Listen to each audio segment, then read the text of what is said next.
in 4th grade.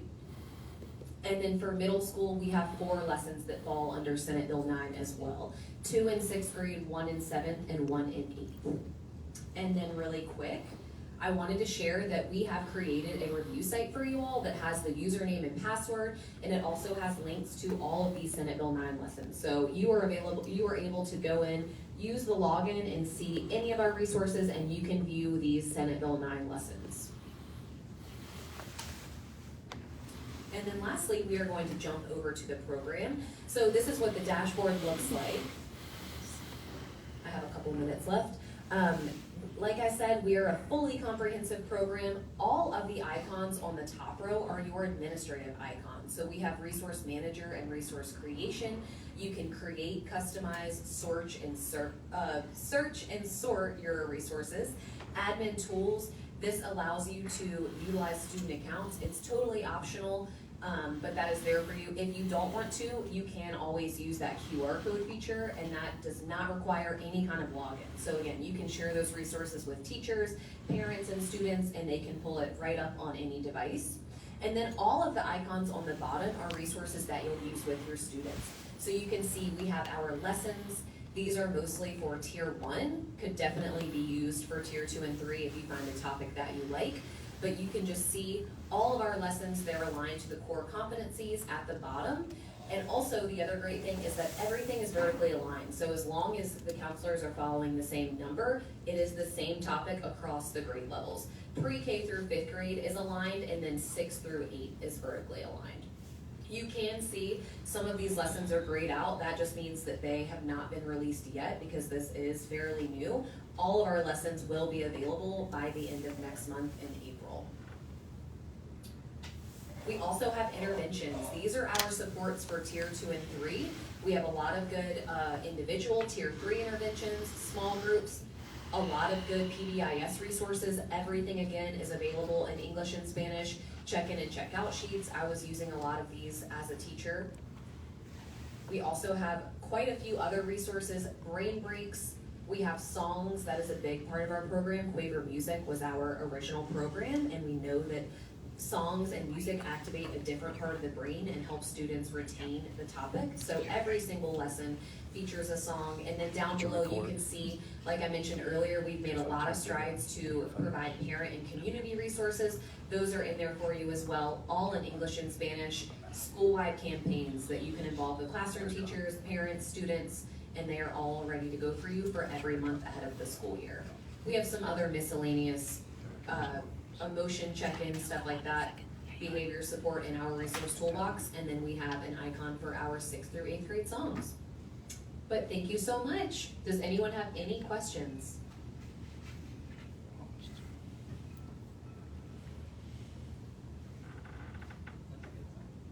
No questions? No questions at this time? I have a quick question. Yes. Senate Bill 9 was when, you know, because I think you mentioned that the district opted out of those, but now they address Senate Bill, like the mandate of Senate Bill 9? They're still doing it through health. In our district, y'all chose, SHAC decided to cover those topics through the health classroom, so counselors don't touch those topics right now. Yes, and we can gray those out in the platform to where they will not have access to that. That's why I did Counselors will not be doing any of the lessons on SB9. Yes, so we can gray all of those out for elementary and middle school. Yes. So current state is you have waiver in some of the NEISD schools, is that right? They are using our Quaver Health and PE program I see. in every elementary school. But the counselors themselves, their curriculum is not consistent, not set. A counselor from one school topic on respect might look different than a counselor from Correct. Yes. We have tried to, within the last couple of years, kind of streamline what our counselors are using in terms of curriculum so that they're using the same resource, but the lesson can look different from campus to campus. Whereas if we were to go with the curriculum that we're using across the board, it would be obviously provide more consistency. And we are 100% aligned to the counseling standards, to the TEKS, checking all the boxes, having everything available in Spanish, and yes, equitable and consistent across every campus. Great. I have some questions for the Yes, ma'am. Quick get the microphone? Just, could you tell us maybe a little bit more about the sorry. Could you tell us maybe a little, how about I just speak up? Maybe a little bit more about the district process, like, was there what prompted the decision to look for something? Did you evaluate other vendors? What are, Okay. and I don't know, maybe if the decision hasn't been made yet, maybe separately from the vendor, maybe the reasons why you were recommending this vendor, maybe, I don't, just kind of that piece of it? Yes, we have never had a curriculum, well, since I've been in this position, I should say, or in this district, we've never had a curriculum for guidance counselors. And as the laws have changed and our requirements of what we have to provide students on a daily basis or on a yearly basis, it is just time for us all to be on the same page. We recognized that a few years ago, and we were able to get to this point. So we have looked at different curriculums over the last 3 years, and we're proposing Quaver Ready because the district is already using parts of Quaver and have already vetted their system. So we feel like that they have a very strong curriculum. And we had our counselors do a pilot last year with it just to review the lessons and make sure that they were comfortable with what it looked like too. And so we just, from our counselor input and us looking at other resources, we decided that Quaver Ready was very user-friendly, easy for students to use, and then obviously for teachers. And the entire school will have access, all the teachers can use, so it's not just counselors. So if a teacher actually wanted to put the song up, because we were talking about how to make a friend, and at the end of the day, she wants to reinforce that, she could play the song that, it just all goes together. That's my opinion. Did I answer your question? Thank you, that was fantastic. Great. So speaking of the songs, I'm really intrigued by the middle school songs. Yeah. Because I haven't seen what those. type of songs a middle school student would find engaging enough to sing along? That is a great question. It's a rap song. No, I'm just kidding. I've not seen that part of it.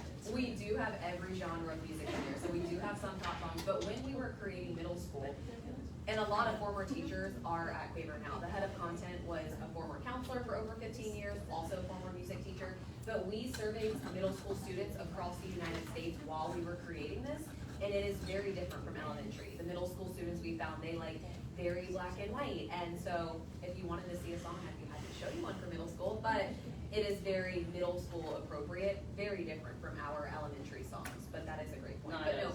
Not as elementary, obviously. I will say, music is a big differentiator between our program and others, just because we are based in Nashville on Music Row. Our music is very top notch, and the students love it. They really resonate with it because, like I said earlier, there are pop songs in there, there's classical, there's every genre. So no matter what your students like, you will find something that connects with them. And we know that students love music. A lot of them are constantly listening to music, and this is a great way for them to retain the topic. And even in our songs icon, no matter what you're covering, whether it's a counseling lesson or anything, you can go in there and filter and find a song that goes with any of your lessons, and it's gonna be school appropriate. You're gonna have it available in Spanish, and it's gonna be a hit, so. Yes, ma'am. Thank you. My question kind of piggybacks on the first question that was. Can I go ahead and get a microphone? I don't need it. You don't need it. Belt it up. Using my teacher voice here. My question pertains to the original question as it relates to process. Okay. Right, so I'm new to SHAC here, so can you just talk to us a little bit about the process? I totally understand about already having used portions of the curriculum in another area, so wanting to leverage that. But can you talk to us about what is the cost of the program and what is the procurement process here? Do you have to have over a certain amount? Do you have to have other vendors that you have vetted? And can you share with us the other vendors that you vetted and what that process is? And is it in alignment with the procurement guidelines? Great question that I honestly don't know that I can answer completely for you. So this is the first time in my role that I'm bringing curriculum forward to SHAC to be approved, right? So I will tell you that the process that we followed started 3 years ago when I got into this position, and I worked with my executive director, and we saw Decision Ed, Michelle, you were there, what were the other, there were two other ones. Character Strong, Decision Ed, The one, Everfi. Everfi. So we saw, I think there was 4 of them that we looked at, and Quaver was one of them, and we brought counselors to the table, because we didn't want it to just be the directors that are looking at this stuff. So we had a focus group of counselors that came to the table and looked at these different curriculums with us. And we were able to, in some cases, immediately say, no, that's not gonna happen, because there were several companies out there that won't customize. One of the reasons we like Quaver is because we don't want SB 9 lessons to be open to everybody else, because we've decided that that's not how we're gonna teach it here. So they are it's easy to adapt with their program, where there others weren't as willing to do those kinds of things. Like there were lessons, no, we're not gonna grade those out, those are important. Well, yes, but we are not gonna teach those to our students. So that is really how the vetting kind of went. As far as procurement, I'm not sure what the total price is on this right now. I don't know that we've gotten a quote yet, have we? Well, because 6 through 8 wasn't available when we initially started looking at when y'all initially. Yes, yeah, so now the price is going to be different than what we looked at when we first, we're backing up from a year ago. Like this presentation should have happened probably a year and a half ago. So what we had in quote at that point is different now because we want 6 through 8 now. So I can come back to you with a quote that's more accurate as to what it will actually cost for it to be in all of our schools, or unless you know off the top of your head right now what our estimate is. I do not, because I'm not a math person, but I can send you a quote. Yeah, we can send you off the quote. I'm sorry, I don't have that. So it was just about the curriculum at this point. But yes, we did that for others. Any other questions? All right, thank you, Ms. Mitchell, and thank you, Ms. Garcia. Yes, thank you so much for everyone for your time. Thank you.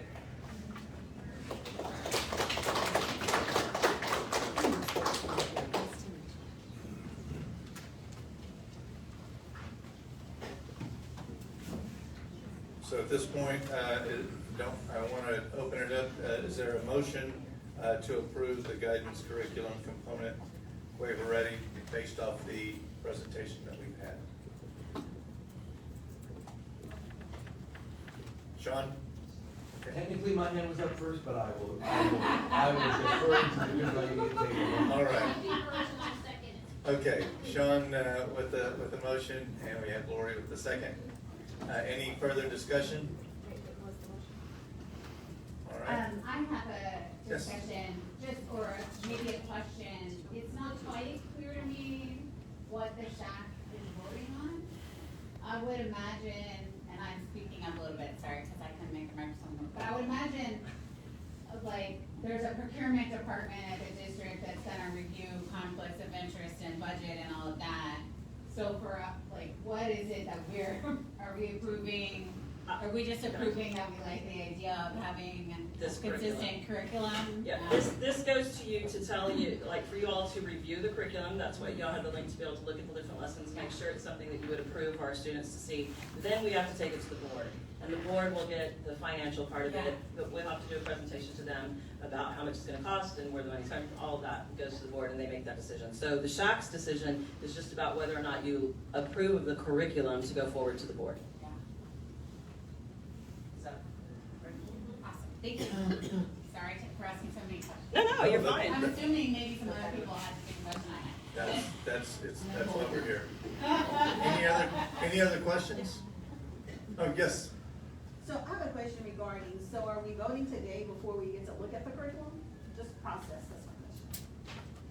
Well, Thought you had, The link should have been provided to you, like, I think almost a month ago, when we sent the link of curriculum to y'all with the link. But if you need more time, I mean, that's entirely up to y'all.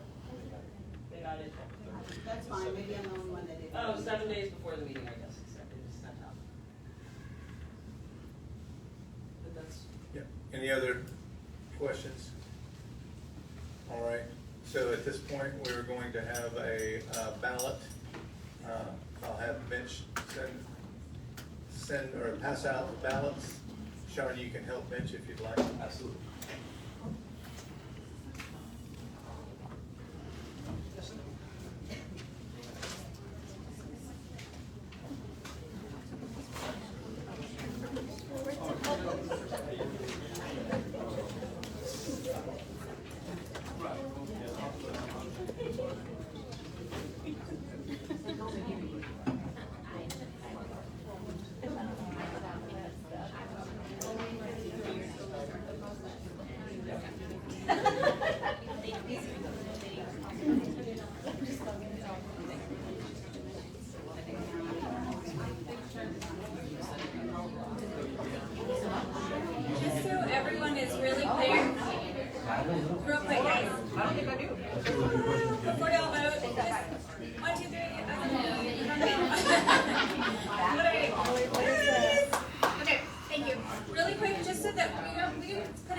board like we have in the past, but just so everyone's aware, the motion is to recommend the guidance curriculum component waiver ready.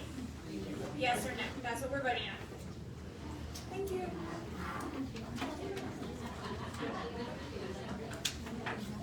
Once you do receive your ballot, here's a sample.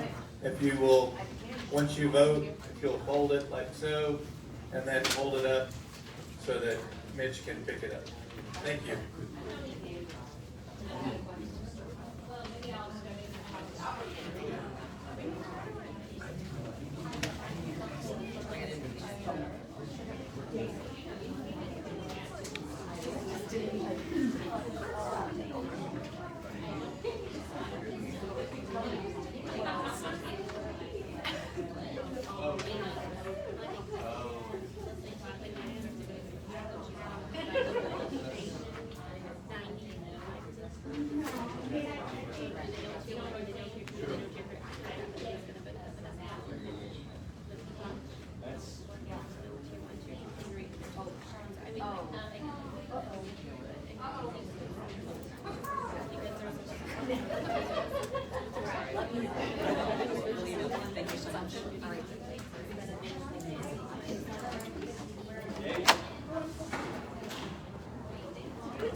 Okay, while Mitch is counting the ballots, I want to bring up to everybody's attention of the reminders and upcoming events and announcements. The American Heart Association and NEISD PE and Health Education or Health Community event will be held at the Northeast Sports Park on March 20th from 6:15 p.m. till 8 p.m. There will be a Paraprofessional Appreciation Day on April 2nd. The National School Librarian Day is going to be on April 4th. Tax Day is April 15th. Don't forget to tip your IRS? well, unfortunately, we're already tipping the IRS, but the people that help do your taxes for you. And then the next SHAC meeting will be held April 16th, 2025 at 12:15. Now, a public service announcement. So when you receive the emails from Mitch, it has the agenda of what our meeting is going to be about, and there are hyperlinks that you may have not noticed that it was an actual hyperlink. If you click on the hyperlink, it would have taken you to the additional information like the presentation, documents, that type of thing. Yes, ma'am. So if there are things that we are gonna have to vote on or we need to review, could that be written in the body of the email instead of in an attachment? So like it would say here, where it would say in the meeting, it would say, vote to approve curriculum, see curriculum at this link, right there in the email, so we know when we see the email that there's an action. Sure, we can change the formatting of that Right, way. because the links here are the link to RSVP or the link to the location, right, which is where we come every time. So, but the link to say review the document, I mean, I think I see why you missed it, right? Because Right. there's not a link in the email to the document, and it's just kind of attached as a like resources attached, but it doesn't have like a call to action of you need to review this before the meeting because we're gonna vote on it. Okay, we'll change the like I said, the formatting so that it does kind of flow in that. That's a great point. Just to, and I don't disagree that I think media, I love details and being granular, but just, I think what the point of number 5 was discussion and possible action regarding is kind of the language that is used in these type of meetings. So I think maybe that was kind of our previous language used, but maybe it didn't get picked up on everybody what possible action meant. Possible action means a vote. Right. Or discussion. So I hear what you're saying, and we can definitely get more granular, but I just wanted, that the email did speak to that, but it just probably wasn't as clear as maybe some people are used to. Or, I mean, or the link could be in the, like, in the email Yes. itself. Is the Instead of action in the, item. instead of the being PDF. in it Yeah, collaboratively. yes. I can see how that would be helpful, but I just wanted to make it clear. Right, I that- see that it is Okay. attached, but I was just saying if we, we had some people who were saying they didn't, like, Yeah, when no, you sent us the information, I think it was an email, then they would have seen it. yes, I just wanted to also counter that everything was pieced there, but maybe not written in a way that people are familiar with, and I appreciate that. At this time, I've got a couple of are there any members of SHAC that have not, or that may be new, as in the first or second meeting, and you haven't been able to stand up and introduce yourself to everybody? Yes, please. All right. So if you'll stand up, introduce yourself, tell us something, fun fact about yourself, what you do, and that type of thing. Thank you. Hold on, I had to get you the microphone. Yeah, sure. Go with the mic.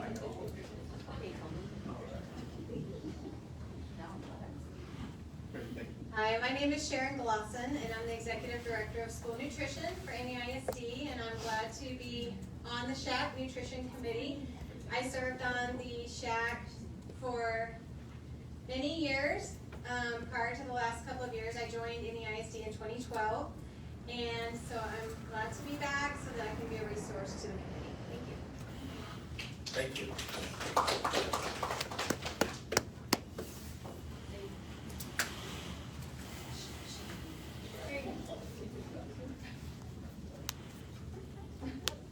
Hi, I'm Julie Magadans. I'm the Assistant Director for Guidance Services for Northeast. I started working in Northeast about 20-some years ago. Took some time off with our kids when they were little, but have been a school counselor and a teacher in our district for several decades, and really excited to be in this role now of the Guidance Services, and so that means I get to be on SHAC. I'm really glad to be here with you guys and to be able to hear and listen and learn a lot from you. Thank you. Hello, good afternoon. I'm Katie Steinhoff. I am the program coordinator for health, K through 12. So I oversee the health curriculum that we have in Northeast, and I'm in the PE and health department. This is my 4th year on the SHAC. This is the position that's been named here. So yeah, I've been in the district for 17 years, teaching high school health, teaching middle school health, and then also worked as an athletic trainer. So just been in Northeast my whole life, and I absolutely love it. Thank you. Great. So we have one more. There he is. I know, but I've already been on the SHAC. I know, That's why we should do this year. But there are some new members of SHAC that don't know who you are Thank you. and how famous you are. Yeah. I'm Brandon Turner. I'm the PE program coordinator, just like Katie, but on the PE side. This is my 17th year in the district. All my 13 years in elementary PE, so I have a full elementary background when it comes to PE. It's my 4th year in this role. Actually, 1st year as a program coordinator, 3 years as an instructional specialist, my 4th year on SHAC. So if y'all have any PE questions, just let me know. Great. Thank you. And welcome to all of y'all.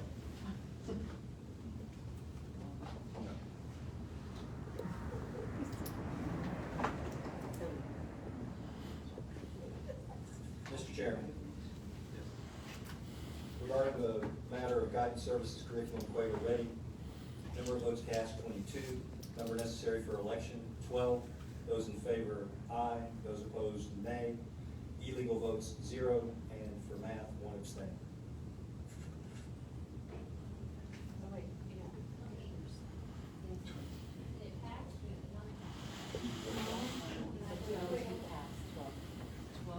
Okay, so for the motion that was being voted on, the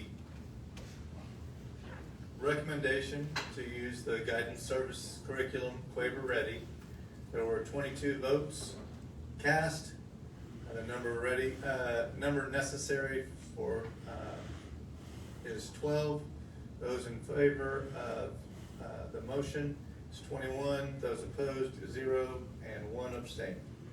So the motion, or to recommend, has been approved.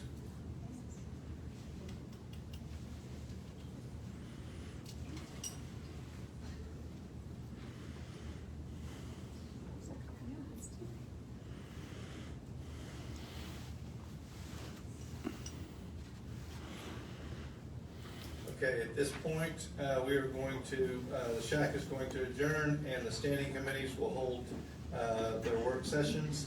Each standing committee, please allow some time to discuss and submit any bylaw amendment recommendations to your committee chairpersons. These proposed changes will be collected and discussed at the next SHAC meeting.